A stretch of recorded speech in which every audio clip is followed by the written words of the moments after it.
మొన్న హైదరాబాద్లో టీవీ9 ప్రతినిధి పైన ఈ సినీ నటుడు మోహన్ బాబు దాడి చేయడం చాలా దుర్మార్గం.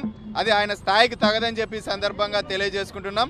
ప్రధానంగా ఆయన ఒక సినీ నటుడిగా ఆంధ్ర తెలంగాణతో పాటు దేశవ్యాప్తంగా ఒక గుర్తింపు కలిగిన నాయకుడు. ఆయన ఇంట్లో సమస్య స్టేషన్ మెట్లు ఎక్కడంతో ఆ సమస్యను కవరేజ్ చేయడానికి చెప్పి మా జర్నలిస్టులందరూ ఆయన నివాసానికి వెళ్ళడం జరిగింది. అక్కడ జరుగుతున్న గొడవను కూడా చిత్రీకరిస్తున్న సమయంలో సహనం కోల్పోయిన మోహన్ బాబు టీవీ9 ప్రతినిధి పైన అలలోగా తీసుకొని దాడి చేయడం అనేది చాలా దుర్మార్గం. ఈ మీడియా పైన ఇటీవల కాలంలో దాడులు అనేవి పెరిగిపోతున్నాయి. ఇది చాలా దుర్మార్గం.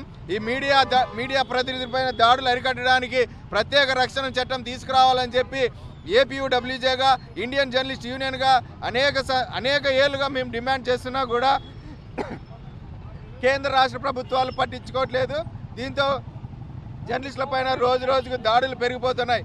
ఇప్పటికైనా కేంద్ర రాష్ట్ర ప్రభుత్వాలు స్పందించి జర్నలిస్టుల రక్షణకు ప్రత్యేక చట్టం తీసుకురావాలని, అలాగే జర్నలిస్టుల పైన దాడి చేసిన మోహన్ బాబును వెంటనే అరెస్ట్ చేయాలని చెప్పి డిమాండ్ చేస్తున్నాం. లేని పక్షంలో రాష్ట్ర వ్యాప్తంగా ఆందోళన కార్యక్రమాలు చేపడతామని హెచ్చరిస్తున్నాం. గతంలో ఒక ఫంక్షన్లో మోహన్ బాబు గారు చిరంజీవి గారితో గొడవపడ్డారు.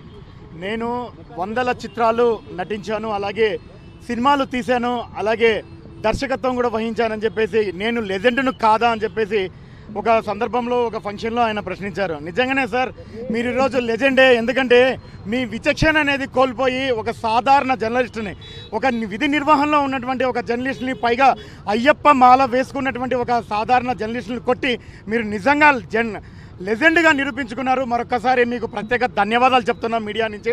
ఏదైనా మీరు విచక్షణతో ఆలోచించాలి. ఈరోజు ఒక సాధారణ వ్యక్తి జీవితం గురించి మీడియా ఎక్కడ కూడా బయట చెప్పదు, కవరేజ్ కూడా చేయదు.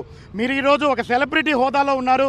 మీ ఇంట్లో జరుగుతున్నటువంటి రచ్చ కేవలం మీ ఇంటి వరకే పరిమితం కాకుండా మీ ఇంటి బయటికి తీసుకొని వచ్చారు. కాబట్టి మీ ఇంట్లో జరుగుతున్నటువంటి ప్రతి విషయం మీ అభిమానులకైతేనేమి, అలాగే చిత్రసీమ గురించి ఆలోచించేటటువంటి ప్రతి ఒక్కరికి ఇంట్రెస్ట్ ఉంటుంది. కాబట్టి దానిని అందరికీ చెప్పే ప్రయత్నం చేసింది. పైగా మీ తనయుడు మనోజ్ మరీ ముఖ్యంగా మీడియాను వెంట పెట్టుకొని మీ ఇంటి దగ్గరికి వచ్చారు. సో ఏదున్నా కూడా మీ ఇంటి పరంగా మీ తండ్రి కొడుకుల మధ్య చూసుకోవాలి. కానీ సాధారణ జర్నలిస్టు ఒక జర్నలిస్టు పైన దాడులు చేయడం, అతనికి ఏమైనా జరిగితే దానికి ఎవరు బాధ్యత వహిస్తారు?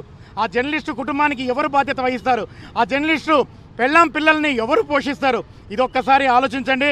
మరోవైపు ఇలాంటి దాడులు గణనీయంగా జరుగుతూనే ఉన్నాయి.